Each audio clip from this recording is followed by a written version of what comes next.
naririto, handa kami, Panginoon. Hello, hello, hello.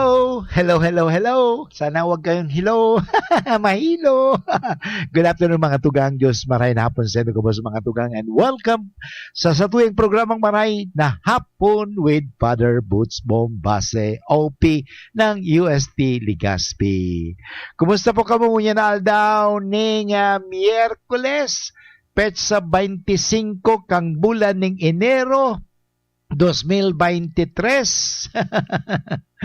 Mga tugang, sana yung kamo sa maray nakamugtakan. Siyempre, ang pirming pigpapangadyo ni Father Boots na dahil man lugod ka mong mga pigmati-mati, dahil man lugod ka mong mga kahilang-hilang, dahil man lugod ka mong mga kaulangan, pirming ka mong maugmamang giraray, Siyempre, magugma kita mga tugang. Kasi ang buhay ay dapat paugmahon. No? Bago pamundoon, magmugma. Pero paano ako mag-uugma? Hindi, sabihin mo sa diri mo, mugma ko ngunyan. Di maugma ka. Sabi nga, kung anong iniisip mo, yun ang magiging pakiramdam mo. O, kung halimbawa, iniisip mo, ay, may hilang ako. Yun na, nagkakahilang-hilang ka tulog. Ingatan ta ang mga pagparaisip ka iyan. Yung mga negative thoughts na yan. Kaya sa tuyang labanan ang mga negative thoughts na yan. Sa tuyang labanan ang mga overthinking na yan. Kaya mga tugang, mag-ugma kita. Importante. Paugmahon ta sa dirita sa matter of thinking. Maugma ko ngunyan. Pag sinabing maugma ko ngunyan, maugma ka. Mapaugma ko ngunyan, mapakapag maugma ka. Kung di sila maugma, di sila mag-uugma, problema na rin dito. Basta ikaw nagpapaugma. Di ka man pakaraot, di ka nagpapakaraot, di ka nag-insulto, di ka nagraot, mag-upaugma. Kaya naman talaga ang marhay na hapon. Ang saro sa mga layunin kang programang marhay na hapon, magpaugma talaga sa Indo. Iyo. Iyo, gababoy. Magpaugma bagaboy. Magpaugma kita, Kasi kung nakakapagpaugma ka, nakapagpapasaya ka ng tao, eventually, masaya ka na rin, At masaya ka, nakapagpapasaya ka na rin. Ayan. Kasi minsan baga, nakakaulakit. Ay, yung baga, paghalima na mundo ka, namumundo ng ibang tao. Yung baga, nakakaulakit. Sabi nga sa English, contagious. Laughter is contagious. Kasi nga mo, pag may naghalakhakan, napapahalakhakan naman kahit di mo nga ni aram na naugmasinda, nagingirisisinda, nagisi ka naman, bako niyo. Yun naman tabi, Miski nga ni ang buhay tabaga may mga pagtios-tios, may mga na kadipisilanan, may mga inaabot ka, may mga problema, yaw na iyan, Sabi nga ni, missing nga ni ang rosas, pero may iganing tinik iyan. Pero sa kabila na yan, wag natin masyadong tingnan ang tinik, na nakakalimutan na natin na ang rosas o ang bulaklak, minsan focus kasi natin doon sa tinik, hindi sa bulaklak. Arugang kaan. So, ngunyan daw mga tugang, magayon, sa tuyang pinagsisilibrar, ang dakilang kapistahan sa kalendaryo ng simbahan, ang conversion of Saint Paul. Okay, magayon pag-urulayan mga tugang ang changes. Yan. Sa tuyang i-apply ang changes, life-changing. Kasi siguro mahapot ko sa indo mga tugang, ano ang mga life-changing events in your life? Ano bang nakapagbago sa buhay mo? Ano ba mga nakapagbago sa buhay mo? Kasi sa buhay talaga, may mga nagtatao sa tuya ng pagbabago. Kasi alam mo, dahil sa event na yan, nagbago ang buhay ko. O dahil sa pangyayaring yan, nagbago ang buhay ko. Nagbago ang aking pananaw sa buhay. Yan baga importante yan. Kaya nga, sa tuyang hilingon, ang pagbabago. Importante yan eh. Sabi nga ni, what is permanent in this world is C-H-A-N-G-E, change, pagbabago. Kasi every now and then, nagbabago talaga. Kadakul baga ang pagbabago. No? Pero are we amenable? Ang sabi nga ni, are we open to changes in our life? Or sabi no, Father, hindi na ako pwede magbago. Anong hindi magbago? No, nagbabago ang panahon, nagbabago ang tao, nagbabago ang gabos ng bagay, nagbabago. Dati bago, ngunyan luma. Pag niyo, nagbabago bagay ang gabos, nagbabago. Ano? Oh, dati igwa kaning iPhone 6. Ngayon, nagbago na baga, may iPhone 14 na. Gabos iyan, nagbabago. Pero sabi nga ni, what are we changing for? Are we changing for the better? Or are we changing for the worse? Yan, sa pagbabago sa buhay. Hangad po natin lahat pagbabago. Sabi nga ni, gusto natin magbago na ang Pilipinas. Ano? Pero paano magbabago ang Pilipinas kung ang mga tao, nagbabago ang pag-iisip ng mga tao? Yan, number 1 baga, baguhin natin ang ating mga pag-iisip. Baguhin natin. Change our mindset. Baguhin natin ang mga bagay-bagay sa buhay. Baguhin natin. Kasi talaga may pagbabago yan eh. Dati, digdingan sa US de Legazpi, kada ko yung pagbabago. Nagbabago-bago talaga yan. Kasi, di man talaga pwedeng di nagbabago. Kasi nga everything is temporary. And since everything is temporary, everything is changing. If there is someone who does not change, only God. Only God does not change because He is necessary being. At the same time, He is a permanent being. Hindi pwede magbago. Kasi pag ang tao nagbabago, kasi ibig sabihin, temporary. Yun. Tanda natin lahat ng mga nagbabago ay dahil temporary. Pag ang permanent, nagbabago yan. Permanent yan. Kaya nga sa panahon niyang baga, gabos, pagbabago. Hangad, pagbabago. Yan, pagbabago. Bago ng ugali. Ito clearly, katatapos pa lang kang 2022. Bagong taon na ngayon. 2023 na. Pagbabago. Yan. O siguro, nagbago na kamo. Nagbago na ako. Nagbago na tayo. Importante yan. We have to be open for changes. And habi ko nga kay itong mga nakaaging mga aldaw, you have to be flexible, adjustable for changes. Importante yan. Because if you want to learn, you have to be open for any changes. Pero, alam mo, sabi ko nga sa ibang bansa, there are 4 seasons. And dahil sa 4 seasons sila, itong mga taong ito, medyo sanay sila pagbabago. At ibabagay nila ang kanilang pagbabago sa panahon. Halimbawa, pag winter, bago ang panahon, bago niyo, bago mo naman ang damit mo. Hindi pwedeng mga damit na mga maninipis. Kasi malipot iyan may snow. Pag winter, malipot. O pag summer, alam nga naman mag-winter clothes ka. So in other words, may pagbabago talaga. Sa buhay may pagbabago. Ngayon, apot ko sa indo mga tugang, ano kaya ang gusto ninyong baguhon o baguhin sa indong mga sarili? What are the things that you like to change in life?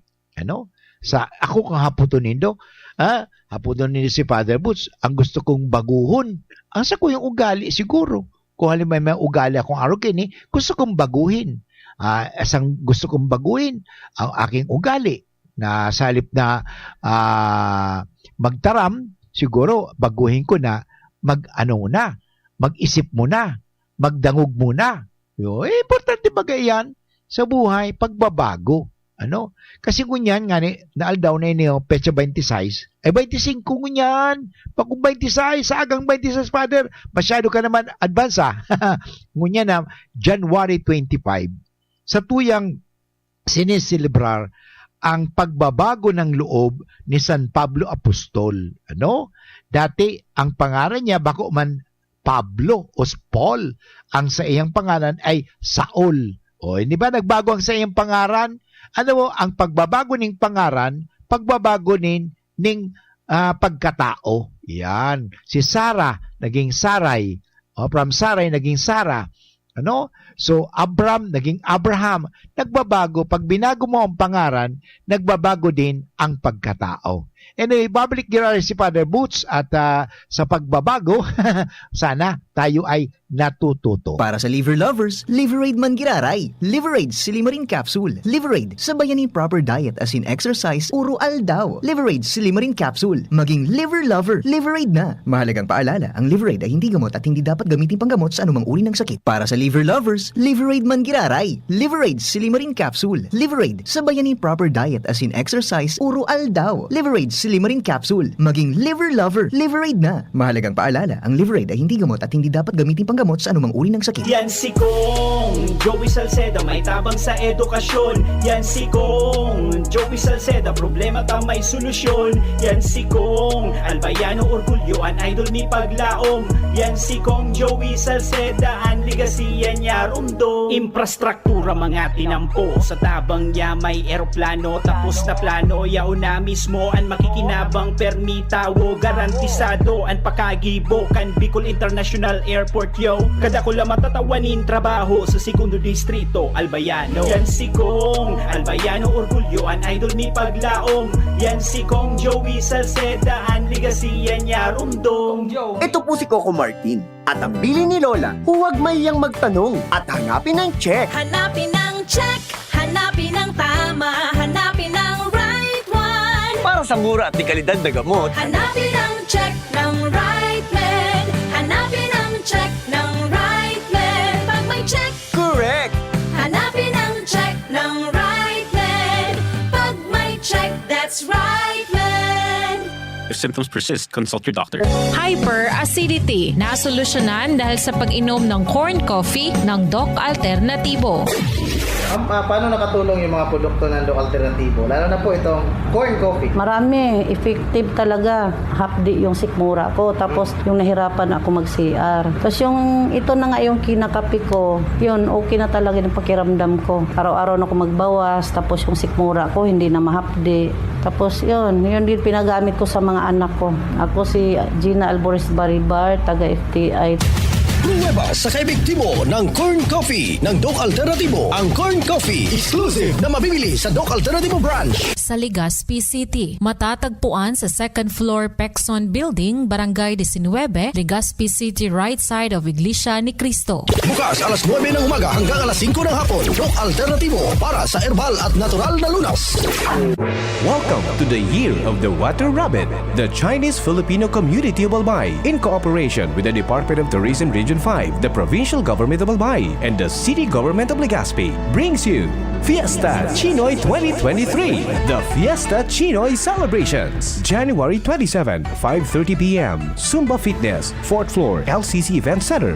January 28, 5:30 p.m. Zumba Fitness, Bridgeway, Pacific Mall, Legazpi. January 29, 10 a.m. Motorcade along streets of Legazpi. Registration at 1 p.m. at Albay Astrodome. Holy Mass at 2 p.m. Ancestral Veneration at 3 p.m. 3:30 p.m. Snacks, dim sum, and photo booth. Program, entertainment with local performers at 4 p.m. with celebrity guest artists at 6 p.m. and Tikoy distribution at 7 p.m. Join this year's Chinese New Year celebration.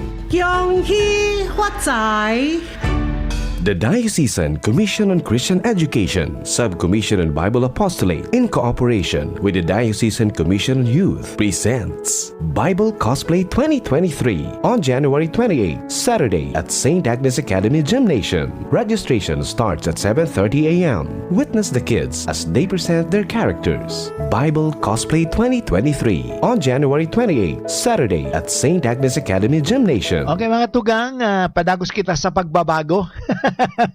Yan sa tuwing pinag-urulayan ko niya na aldaw ning Miyerkules, petsa 25 kang bulan ng Enero, dahil ngayon ang pagbabago ni San Pablo. Yan, sana magbago man kita, ano?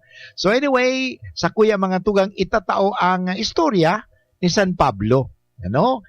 Ang sa iyang pangaran na primero ay si Saulo. Bakum Pablo, bakum Paul, kundi Saul. Siya po ay sarong Hudyong ipinanganak sa Tarsus sa Cilicia. Ngunit mula sa araw ng kanyang kapanganakan, siya po ay isang naging mamamayang Romano. Okay? Naging Roman citizen. Siya po ay magtaram ng Griego, sa salitang bayan, at sa kanyang ama na may natutunan ang paggawa ng tolda. Tent maker pala ang sa iyang tatay. Sa ikagaganap ng kanyang pag-aaral, ipinadala si Saul sa Jerusalem. Siyempre, medyo may kayang sa iyang pamilya, kasi nga businessman yun eh. So, yan. Nag-aral sa ilalim ng paham ni Gamaliel tungkol sa pagsunod sa kautusan at sining ng pakikipagtalo. Talagang matibay sa makipagdebate, Ayan, mga kaibigan. Talagang sa buhay niya, talagang may pagbabago. Alam mo kasi pag nag-aadal ka, nagbabago ang kaisipan mo. Nag-aral siya sa ilalim ng paham na si Gamaliel, the guardianship. At pinag-adalan niya ang tungkol sa batas at lalong-lalo na ang pakikipagtalo, pakikipagdebate. Yun, nag-adal siya. At bilang isang masigasig na Pariseo, siya po ay naging miyembro ng Pariseo, religious leader, kasi nga pinag-adalan niya ang tungkol sa batas. Inusig ni Saulo ang mga tagasunod ni Kristo. Yun. Tanda natin na bilang Pariseo, si Saulo mga tugang ay naging tagapagparusa. Pinagpaparusa niya ang mga Kristiyano, mga tagasunod ni Kristo. At tanda ng mga tugang na si Saulo naging siyang saksi sa pagbato sa kauna-unahang martir na si San Esteban. Nakita niya nahili niya kasi nga pinipersecute niya mga tugang, pinapapatay niya ang mga Kristiyano. Yun. Kaya una, galit na galit si Saulo sa mga Kristiyano. Kasi sa mga Kristiyanong ito, na hindi daw sila sumusunod sa batas. Sumusunod sila kay Kristo. Yun. Tingnan ninyo. Pero, ito ang makikita natin. Magbabago ang lahat. Tanda natin may pagbabago. Huwag mo sasabihin na wala ng pagbabago. Mamamatay tao na yan. Wala na. Hindi. May pagbabago talaga mangyayari sa buhay ng tao. Naniniwala pa kayo? Bukas ba ang inyong kaisipan na ang tao ay pwedeng magbago? Pwede tayo magbago, sa satuyang mga buhay-buhay. Kaya, sarong aldaw, taglay ang mahigpit na utos mula sa mataas na saserdote, si Saulo mga tugang ay nagduman sa Damascus upang dakpin ang mga Kristiyano at dalhin sa Jerusalem. Alam mo, talaga nga ni siya masasabi natin na masunuri na Pariseo. Talagang, alam niya matalino siya. Pero ang ano niya talaga is mamamatay tao. Sumusunod siya sa batas ng mga Pariseo. Okay? Sa pagkakataong iyon, naganap ang kanyang pagbabago. Tawagin natin sa English conversion o pagbabalik loob. Yun, pagbabalik loob pero paano naman siya magbabalik loob na hindi man naman siya dati siyang Kristiyano? Hindi po. Ang kanyang pagbabago. Pwede ko sabihin, pagbabago. Nagbago ang kanyang buhay, nagbago ang kanyang pananaw. Paano nangyari yun? Alam mo, naniniwala po ako sa tinatawag natin God's intervention. Ang Diyos ay nag-i-intervene. Importante ba nga mga tugang iyan? Intervention na ayaw naman ng Diyos na ang buhay natin dito sa mundo ay isang buhay na malungkot. Sabihin natin buhay na wala ng kahulugan. Alam mo, ang Diyos gumagawa ng mga paraan. Ito po ang nangyari. Naganap ang pagbabago. Na sabi niya, napapatayin niya sana ang mga Kristiyano papunta sa Damascus. So, ang nangyari ay nagkabayo siya at ito po ang nangyari. Nasa katanghalian, habang siya ay nasa daan at nalalapit na sa Damascus, pagdakay, napaligiran siya ng isang malaking liwanag na galing sa langit. Yun, talagang may mga tinatawag natin intervention. Alam mo, sometimes sa circumstances sa buhay, nababago. Isang dating mga maiino para lasinggero o babaero o sugalero, whatever, sakit ulo, ay nagbago rin. Kasi sa tao kasi naman, may talagang pagbabago. Ano nangyari kay Saulo? Hindi po. Nahulog siya sa kabayo at narinig niya ang isang tinig na nagwika sa kanya. Nadawog niya. Ang sabi niya, Saulo, Saulo, bakit mo ako inuusig? Siguro, nagtaka siya si sa ining buses na ini, kaysa ini. At kaya nga, naghapot siya. Sino kayo? Sino kayo? Yun. Sino kayo? Winika niya. May narinig siyang boses. Sino po kayo? Ang sabi ng tinig, ako'y si Jesus na taga Nazaret na iyong inuusig. Tingnan ninyo, Jesus Christ identified himself with the Christians. Hindi niya sinasabi, bakit mo pinapatay, inuusig ang mga Kristiyano? Hindi. Sinabi ni Kristo, ako'y si Jesus na taga Nazaret na yung inuusig. At hindi naman niya inuusig si Kristo, inuusig niya mga Kristiyano. So dito natin makikita natin na mahal ng Diyos ang tao. Mahal ni Kristo ang mga Kristiyano. Kaya ito mga kapatid ang nangyari. Sinabi ng tinig, narinig yan tinig tumindig ka at pumasok sa Damascus at do'y sasabihin sa iyo ang lahat ng dapat mong gawin. Yun. Milagro po ini mga tugang So, alam mo, anumang pagbabago, ay talagang may pangyayari. Ang nangyari, tumindig si Saulo at pumasok sa Damascus. At doon nga, sinabi sa kanya ang dapat niyang gawin. Makikita natin yan sa Biblia, ayon sa Gawa, Acts of the Apostles, chapter 22, verse 6 to 11. Yung mga tugang ang pangyayari, the conversion of Saint Paul. Okay? Ngayon ginawa, dinalaw siya ng banal na si Ananias at pinanumbalik ang kanyang paningin.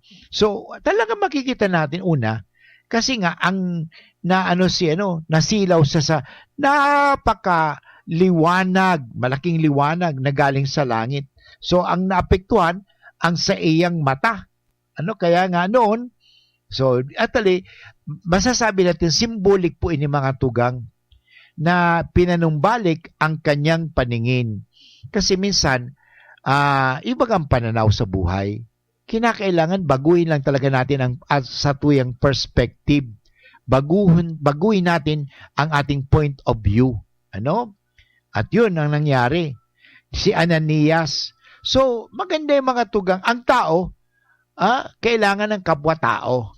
Ang Diyos nagpapadala ng mga kasangkapan ng tao na aakay sa taong magbabago.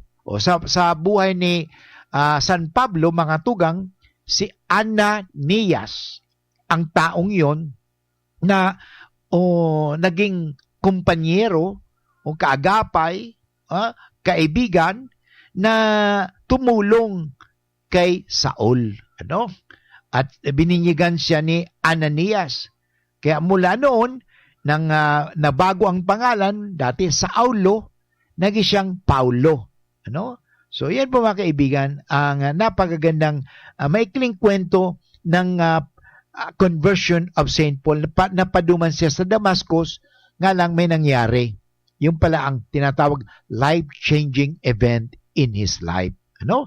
So, apot ko sa inyo mga tugang bago kita mag-break. Ano ba ang mga life-changing moment sa buhay mo? An oras hatod sa Indokang Biogesic. Sa sakit ng ulo at lagnat, piliin ang singgaling ng malakas na gamot at maingat magpagaling. Alagang Biogesic. Ingat, Red Horse Beer. Lakas ng sarap. Lakas ng tama. Revicon. Ilabas ang multilakas. Diatabs. Basta diarrhea, garantisado ka sa Diatabs. Bilis gaan sa pakiramdam. Gaan pa sa bulsa. Is being brought to you by Liver Aid. Liver Aid, available in South Star Drug, Mercury Drug, and other drugstores nationwide. RightMed. Pag may check, that's the right one. The right one is RightMed.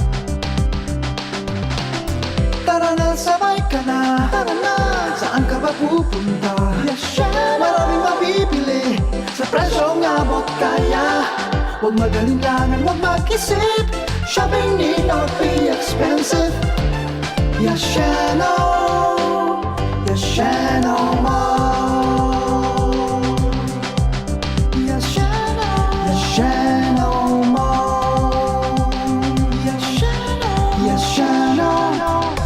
Okay mga tugang, dumako na po tayo sa third part o third na bahagi, ikatlong bahagi ng ating programang Maray na Hapon with Father Butz Bombase OP. Sana po nag-i-enjoy pa rin kayo. May natututunan kamo, may naaaraman kamo sa buhay ng isang buhay.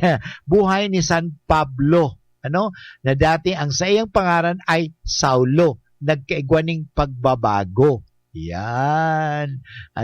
At dahil sa tinatawag life-changing event. Ano ba ang mga naging life-changing event mo? Minsan meron nagkwento sa kuya, nagkaigwa ng life-changing event siya nung dati pabaya sa kanyang kalusugan. Ang nangyari nung nagkasakit siya, mula nung na nagkasakit siya, alagang-alaga na niya ang kanyang kalusugan. Maingat na ang kanyang pagkain. Hindi na yung lahat na nakikita niya, kakainin. Alam mo, tinatawag natin seafood. Whatever you see is your food. Is food. Kaya mag-ingat na po siya. Hintayin po ba natin yun? Magkakasakit muna tayo ng diabetes, parang alagaan natin ang ating katawan? Hindi na. Huwag na natin hintayin pa magkasakit para tayo magbago. Baka mamaya malubha na yan. Importante mga tugang ay may mga tinatawag mga signs, symptoms, mga palatandaan mga indicators na yan na nagsasabi sa tuya na dapat mo nang palitan. At may mga pattern iyan takun kita data, sabi nga, we are not cognizant. Wow, English yan, Father. Cognizant. Highfalutin word, Father. Cognizant. Ang ibig sabihin, kung sa tuyang daay aaramon. Cognizant is aram.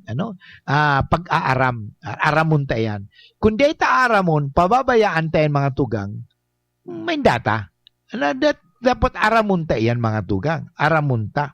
Yung mga bagay-bagay na yan? Biski sa kalikasan. Ini baga nangyayari ngunyan? Dahil nga ning untok na uran. Kasi nga, inabuso na ang kalikasan. Dapat dahil nga alagaan tang kalikasan. Mga kahoy, pinuputol. Mga pagtatanim. Anong nangyayari? Respeto, importante po yan mga tugang. So, kung gusto may pagbabago, simulan natin ang respeto. Yan naman kung gusto talaga natin magbago ang buhay natin, simulan natin respetuhin ang satuyang sadiri, respetuhin ta ang bawat isa. Respeto nawawala na nga ng respeto respeto po tayo. Respetuhin ta ang pagbabago sa buhay. Kaya nga, importante yan, every now and then, nagbabago. Haputunta. Ano bang magayon na baguhin mo sa buhay mo niya na, sabi ko nga nasa first days pa rin tayo kasi 25 pa lang niya ng January. So, first 30 days of the year, yung pa kita dyan. So, ano itong New Year's resolution? Ano ang gusto mong baguhin sa sarili mo? Yan. Ano bang gusto mong baguhin? Alam mo, maganda yan eh. Pero paano ba, Father, ang pagbabago? Ang unang-una, para makapagbago kita, we must know our purpose. Importante yan eh. Ano ba talagang purpose mo? And then, you know your purpose, let's focus. Di ba? You know your purpose, let's focus. Kasi, how can you focus when you do not know the purpose? Parent ba na, Father? Yung baga, importante mga tugang iyan. Ang problema sa tuwi baga, we lost the focus because we do not know the purpose. Ano ba talaga ang purpose mo? Mabuhay. Yan. Then focus. Ano ang ibig sabihin ng focus? Pay attention. No, pay attention para makapagbago. Ano ang gigibon? And at the same time, ang pagbabago mga tugang, number 1 ulitin ko purpose. What is your goal? What is your purpose? Ano ang gusto mong ma-achieve sa buhay mo? Kaya minsan sa pagpapakumpisal, ang hapot ko sa mga aki, ano bang gusto mong buhay? Buhay na mapapahamak ka? O buhay na mapapasaya ka? At the same time, anong gusto mong buhay? Na magiging miserable ang buhay mo? O ang buhay mo na magiging magayon? O siyempre, yung sinamagayon. Ngayon, kung gusto mong magayon ang buhay mo, magbago ka. Primerong pagbabago nga baguhon ta ang satuyang mga pag-iisip. Yan. Sabi nga, you can never change your life unless you change the way you think. You change your mind. If you change the way you think, you will be able to change the way you do. Remember that, Sinasabi ko nga madalas ito it is a matter of how you look at things. Baguhin mo yan, paano mo babaguhon ang paghiling. Kasi kung di mo babaguhin ang pag-iisip, dahil magbabago. Kaya number 1 yun nga sa sinasabi ko, Father, gusto kong magpapayat. Alam mo, ang number 1, baguhin mo muna ang sa imong pag-iisip. Kasi minsan magsasabi, okay lang magpaparakakan. Kasi actually, ang sabi nga, what is the organ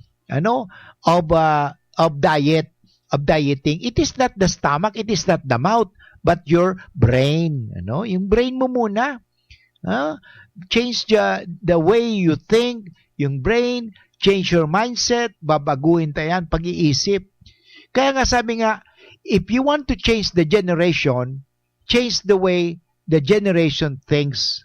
Ano pag-iisip? Kaya alam mo, dakulaon po ang contribution kang edukasyon. Edukasyon baga? Lalo na ngayon sa panahong iniho na kita baga ay we are flooded with so much information. Sa internet, lalo sa social media, kaya mag-ingat-ingat kita. That's why, at least digdi sa radyo sa DCGB, tinuturoan kita to be critical listener or critical thinker. Ano bang ibig sabihin ng critical listener or critical thinker? Kamong mga nagdadawog sa DCGB, bako kamong mga tagadangog na you, agree, you, bako sa nang para iyo, or iyo, dae, oo nga, bako po. Sometimes, we have to question, am I hearing the truth? Nadadagog ko ba ang katotohanan? Am I really changing into a better person? Yun, importante yan Kaya sa programa kan DCGB ning maray na hapon na nagtataw sa indo mga tugang ning ikakarahay sa buhay. Kaya kung gusto tang mapakarahay ang satuyang buhay, bakarayon ta muna ang pasatuyang pag-iisip. Kasi dakulaon mga tugang ang kontribusyon kang satuyang pag-iisip.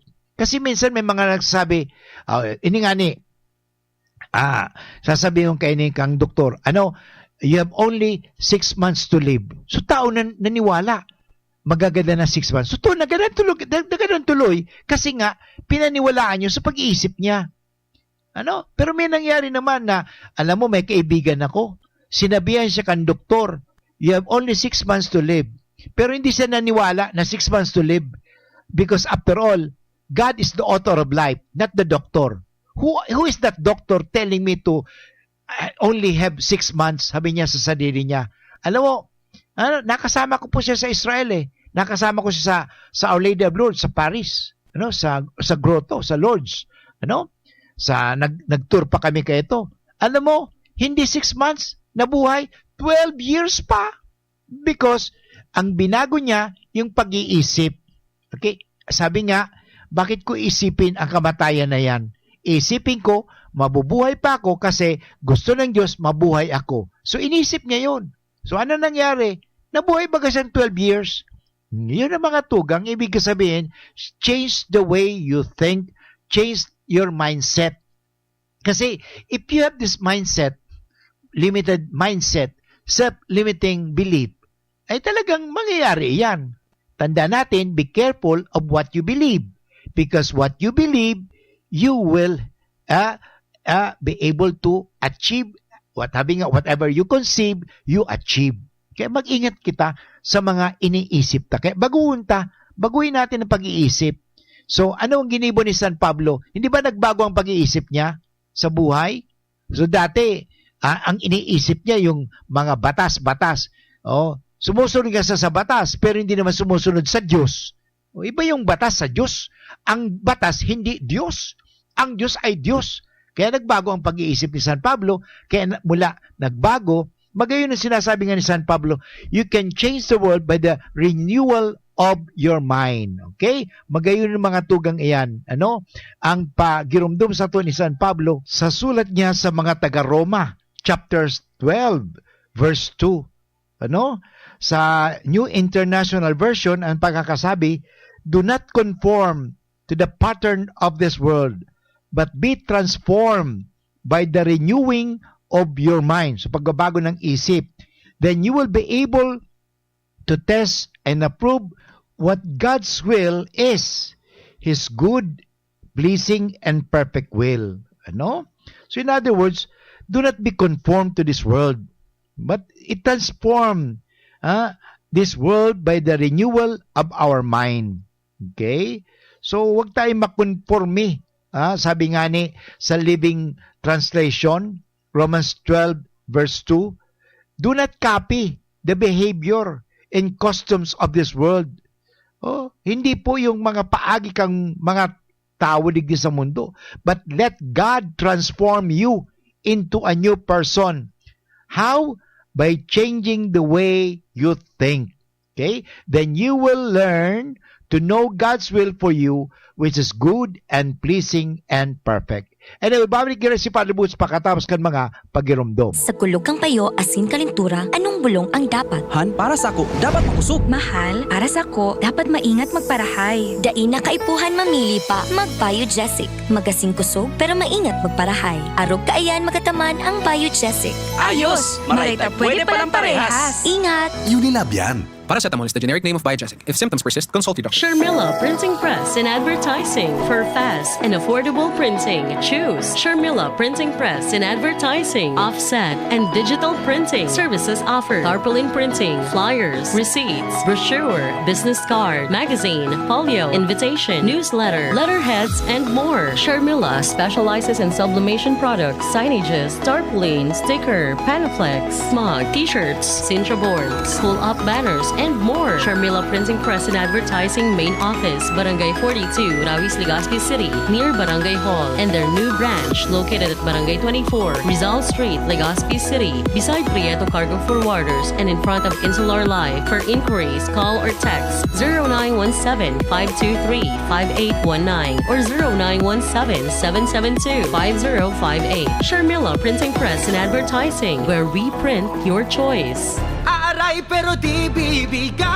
Heidelin Diaz po, Bandarigma. Pag makulog ang hawak, tama na ba ang maghaplas? Pag nawaraan init, igwa pa bang epekto? Bitin sa akin yan. Magpasta sa Alaksan. Alaksan FR. Tapos ang pamamaga na nagpapasakit ng katawan. Laban lang, Alaksan! Unilab yan. Ibuprofen paracetamol is the generic name of Alaksan FR. If symptoms persist, consult your doctor. Okay mga tugang, padagos kita sa satuyang programang Maray na Hapon with Father Boots Bombase OP at sa tuyang aning pinagsaselebrar ngunyan daw ang conversion of St. Paul, ang pagbabago kay San Pablo na dati siya'y mamamatay tao, ngayon nagpapahalaga na siya ng buhay ng tao, lalong-lalo na sa pagsunod kay Kristo. Dati inuusig niya, pinapatay niya ang mga Kristiyano. Ngayon, ipinagtatanggol niya na ang mga Kristiyano. Sana ganun din tayo. Bakit? Nabago ang kanyang kaisipan. Magayunan ng mga tugang ano bang importansya kang pagbabago kang satuyang pag-iisip? Importante yan Baguhon ta ang satuyang pag-iisip. Okay? Sabi nga, why do we need to renew our minds? Sinabi ko kasi sa Romans chapter 12 verse 2, magayon yan that we have to renew our mind. Okay? So that we can really know the truth. Ayan, importante yan. Renewing of our mind. So importante yan. Because if you renew your mind, makakatabang yan, it help us to remember what we learn. Sabi nga, the old saying, you either use it or you lose it. So, importante mga tugang na talagang baguhin natin ang satuyang pag-iisip. At the same time, renewing of our minds help us to find our purpose in life. Ano ba talagang purpose natin sa buhay? Ang purpose ba natin sa buhay ay, sabi nga maging mayaman? Maging sikat? Ang purpose ba natin dito sa buhay ay manakit ng mga tao? Mang-api ng mga tao? Yung ba purpose natin sa buhay? Ang purpose natin sa buhay, mga tugang, ay magmahal. To love is to live. Okay? To live is to love. Kaya kung gusto mong mabuhay, magmahal ka. Napakahalaga mo. Kasi minsan, ang satuyang problema, our minds can easily become clouded without reviewing and renewing. Kaya importante baga ang renewal? Ang pagbabago. Renewing baga yan? Renewal. Kaya sa tuya nga meron kita mga renewal. Kasi kung di ka magbabago, wala na. Kaya nga, sige sa tuya, aral daw sa programa tang Maray na Hapon, kadakol ka mong natutunan every now and then, bago ang iyong nadadangog. Bago iyo, may bagbabago. Kasi importante mga tugang iyan. Saka, sabi nga pag ikaw nagbabago, if you review and renew, sabi nga nalilinigan ang satuyang mga isipan. Importante yan Kasi, kung di kita magbabago, sabi nga we tend to collect more and more junk. Kaya nga, renewing yan. Sabi nga, we hold on to emotions and feelings. We keep useless knowledge tucked away if we do not renew and change. Kasi importante talagang pagbabago. May mga bagay na dapat baguhin sa satuyang buhay. Yan. Kaya kadakol iyan. Baguhin ang perspective sa buhay. Kaya sa buhay mga tugang, kay puhanta na talagang baguhin ang satuyang pag-iisip. Baguhon. Arukin ka San Pablo. Kung mahapot ako sa Indo, sa buhay ano ba ang nakapagbago sa buhay mo? Yan. Ano ba nakapagbago sa buhay mo?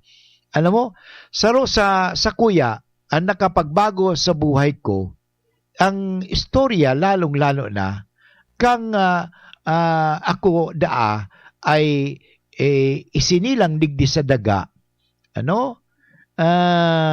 Ako ay patay. Hindi umuuha, yung hindi humihinga. Pero dahil doon, sa panalangin, nagkaroon ng pagbabago. nabuhay ako. Yun. Kaya nga, pag iniisip ko yan, ay talagang ang buhay ko pala ay buhay pasasalamat. Yan talaga ang buhay ta.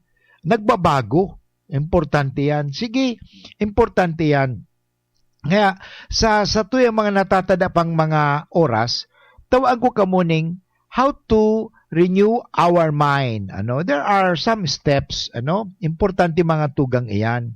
Halimbawa, kung dati ikaw magalitin, ikaw ay mahilig magmuda, panahon na siguro magbago. O halimbawa, ikaw mapaglait sa kapwa, panahon na magbabago. Okay? So, ang number 1, step to renew our mind, sabi nga, there are 5 steps to renew our mind is number 1, so ask the Lord to guard and direct your mind. So, importante pala sa tuyang gwardyahan ang sa tuyang mga pag-iisip. Because if we do not guard our thinking, our thoughts, our mind, sabi nga ni, magpapa-autopilot tayo, bahala na kung ano naisip tayo, igibon, di mo pwede tabi. Okay, tanda natin, sinasabi nga ni, my mind is the place of my intellect, reasoning, and intention. Nasa tuwi yan eh. Okay? My behavior, ang mga sa tuwang ugali, nagpupunian sa tuwing mga pag-iisip.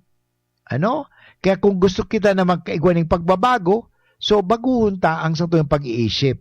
Okay? So, importante yan. Remember, everything starts in the mind. Okay? Halimbawa, magpagawa ka ng planong na magawin na harong, sa napun iyan, unang-una, sa isip mo, sa mind mo. Pagkatapos, i-visualize iyan ng architect. To the point, unahiling mo na, so harong mo. Pero everything starts in the mind. Okay? So, importante yan.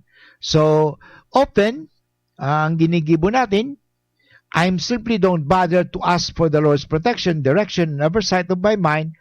So, from now on, I will do my best to start my day with a simple prayer. Yan, importante ba yan? Okay, magayon niyo. I would like to share it with you. Jesus, by your Holy Spirit, keep my mind firmly set where you want it to be focused today. So in other words, pagkagising mo lang, mag-pray ka. Yun. Remember, prayer changes our mind. Hindi po yung prayer changes the mind of God. Mali po yun. Kasi minsan nagpapangadyi kita to change the mind of God. No. We pray to change our mind. So prayer helps us change our mind. That we attune our mind with God. Yan importante mga tugang. Yan. Baguhin ta na nga ni. Baguhin kasi gusto natin baguhin ang Pilipinas, baguhin. Pero hindi mo mababago yan hanggat hindi tayo magbago. Sabi nga, let there be peace. Let it begin with me. Yan sa tuya muna pagbabago. Okay? Number 2, para mabago ang sa tuyang pag-iisip, recognize the source of self-focus and self-defeating thoughts. So mag-ingat kita sa mga makasarili at mga self-defeating thoughts, lalo yung mga tinatawag natin mga pride, kayabangan o negative thoughts na yan. Mag-ingat kita dyan, kasi tanda natin, recognizing the enemy and fight him with God's power and with spiritual truth, matatalo natin yan. Okay? So be careful of what your thoughts are. Okay? Be careful. Dapat, sabi nga ni, guard. Okay? Guard your thoughts, then recognize the source of self-focus. Saan ba nanggagaling ang iniisip mo? Nanggagaling ba ito sa Diyos? O nanggagaling ito sa pansarili? O sa iba-iba? And then number 3, replace the self-focused thinking to God-focused mindset. So in other words, hindi nakapokus sa sarili o sa sarili, kundi nakapokus iyan sa Diyos. Sabi nga, after praying for the Lord to protect my mind and recognizing the enemy, I have a choice. will I train my brain to concentrate on the things of God? Or will I let it be consumed by the things of this world? Magpapatalo ba ako? O hindi magpapatalo? So, focus your mind on God. Okay? Siyempre, set your mind on Jesus Christ. Yun, importante. Okay? Sabi nga, importante yung mga tugang yan. Then, number 4, rest in the truth that you are accepted in Christ Jesus. Tandaan mo talagang di ka man huhusgahan ni Lord. Okay? Importante yan mga tugang. So, baguhon ta ang satuyang pag-iisip. Be careful of what your thoughts are. Okay? So yan, simulan natin. What are your thoughts right now? Ano ba mga pag-iisip mo ngunyan? Mga bagay bang mga makakabuti o makakasama? Mga naisip mo bang mga masasamang bagay o mabubuting bagay? Mag-ingat kita sa satuyang mga iniisip. Para magbago ang satuyang buhay. Anyway, inabot na naman tayo ng oras ng pang-aram, kaya ngunyan mga G na po kita. Sa ngalan ng Ama at ng Anak at ng Espiritu Santo. Amen. San Miguel Arcangel, ampunin mo po kami sa labanan at maging banday ka nawa namin sa kalupitan at sa mga silo ng demonyo. Sugpoy nawa siya ng Diyos na pinagmamakaawa namin sa iyo at ikaw, prinsipe ng mga hukbo sa langit. Sa kapangyarihan ng Diyos, ibulid mo sa kailaliman ng impyerno si Satanas at ang lahat ng mga malulupit na spirito na gumagala sa sanlibutan at nagpapahamak sa mga kaluluwa. Tulungan po ninyo ang himpilang ito ng DCGB. Nakasangkapanin po ninyo sa pagwaksi ng anumang kasalanan, anumang kasamaan, upang aming ipahayag lagi ang kabutihan, katotohanan, kagandahan, at kaligtasan. Tulungan niya po kami na mapagtagumpayan ang anumang mga masasama. Iadya niya po lagi kami sa disgrasya, sa anumang sakuna, upang kami patuloy na maging kasangkapan sa pamagitan ng pagpapahayag. Tulungan po ninyo kami. Ang lahat nito ay hiningi namin kay Kristo na aming Panginoon at tagapagligtas, ngayon at magpasawalang hanggan. Amen. Sa ngalang Ama at ng Anak at ng Espiritu Santo. Amen. Yes, mabalas po sa endo ka po sa nanginanyog kang programang Maray na Hapon with Father Boots Bombase OP. At ito nga ni pangapulan ng kagurangnan, hamon sa tuyang ngunyan, nauna ang pagbabago. Huwag na natin hintayin pa sa panahon na hindi na tayo makagagalaw. It's time now, na may buhay pa kita, makapagbabago tayo. Habang may buhay, makapagbabago tayo. Abangan na po ang susunod na programang Usapan Pamilya ni Kuya A at ni Ate J. God bless you everyone. We stand before the grand horizon, 500 years of faith, grateful today.